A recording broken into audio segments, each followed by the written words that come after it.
Paradigm is nothing but a multitude of habits. They're programmed into your subconscious mind to control your behavior. It's got nothing to do with how smart you are. It's got nothing to do with what your formal education is. It's got nothing to do from which side of the tracks you come from. It has to do with your paradigm. The paradigm is a program in your subconscious mind. It's both genetic and environmental that's controlling your behavior. Everyone that can hear my voice knows how to do better than they're doing. And they may wonder, why don't I do it? It's because you're programmed to do what you're doing. Yeah. And until you change the program, nothing's going to change. Paradigm has to be changed. It's already happened intellectually the second you think about it.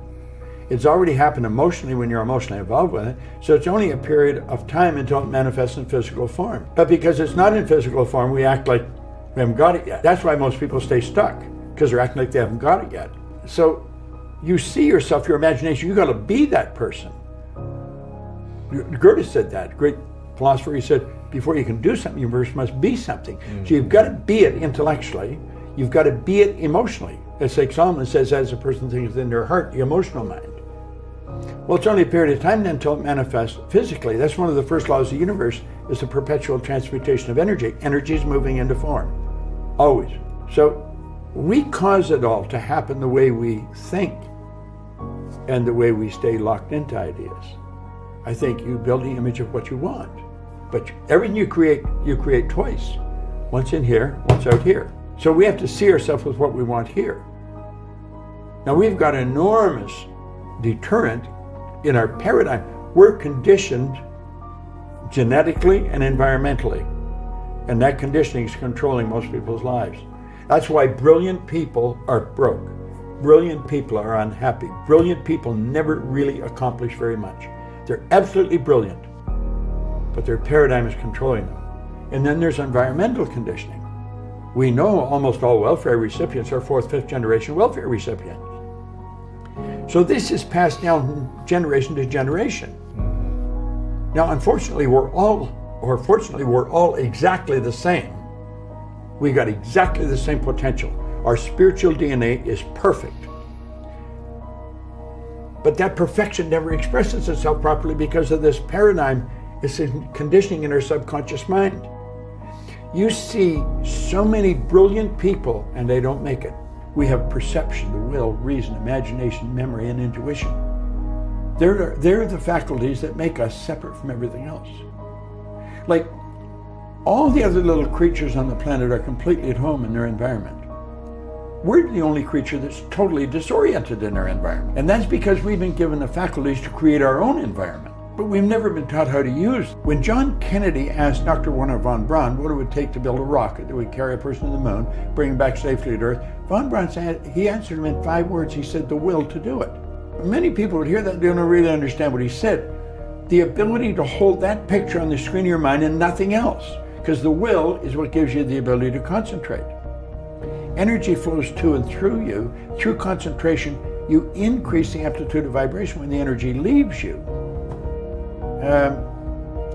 That's how absentee healing's done, through the will. You know, a practitioner will hold the idea, and they'll have the subject relax, be very quiet. They transfer that thought right into the person's subjective mind. Because your intuition is a mental faculty that picks up vibration and translates it in your mind. It's through intuition that you get answers to your question. Like you asked a question, the opposite side of question is an answer. It's the equal and opposite side.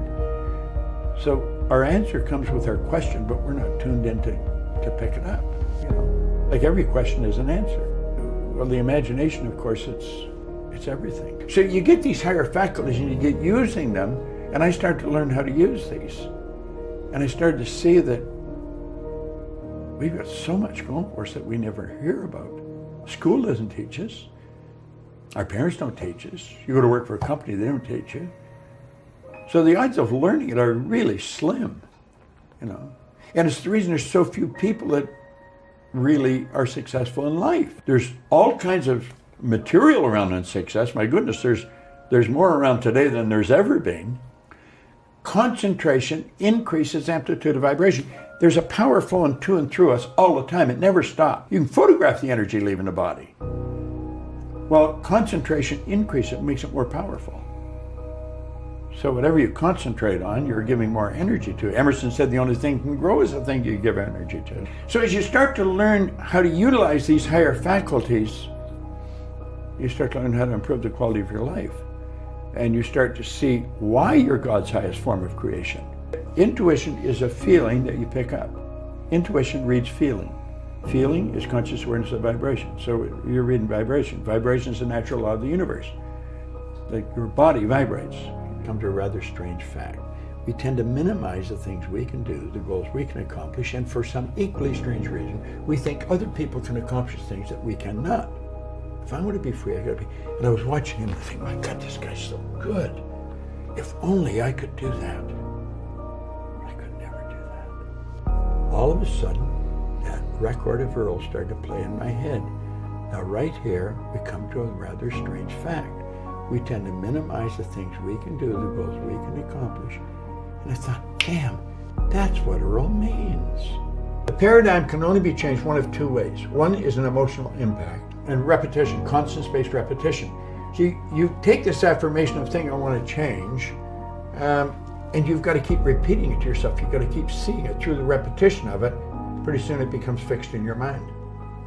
Then the thing you're afraid of becomes a habit. You just automatically do it. Yeah. Like there's things you do automatically today that you don't even give a thought to. Yeah. But at one time you're afraid to do it.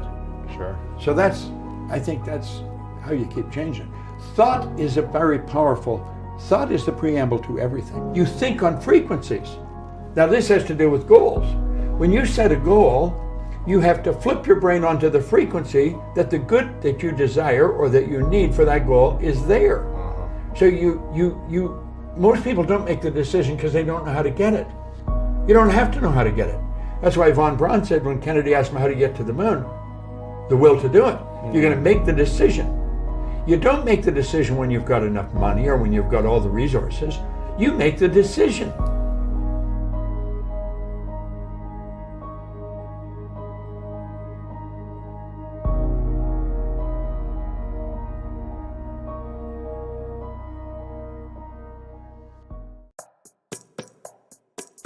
Mm-hmm.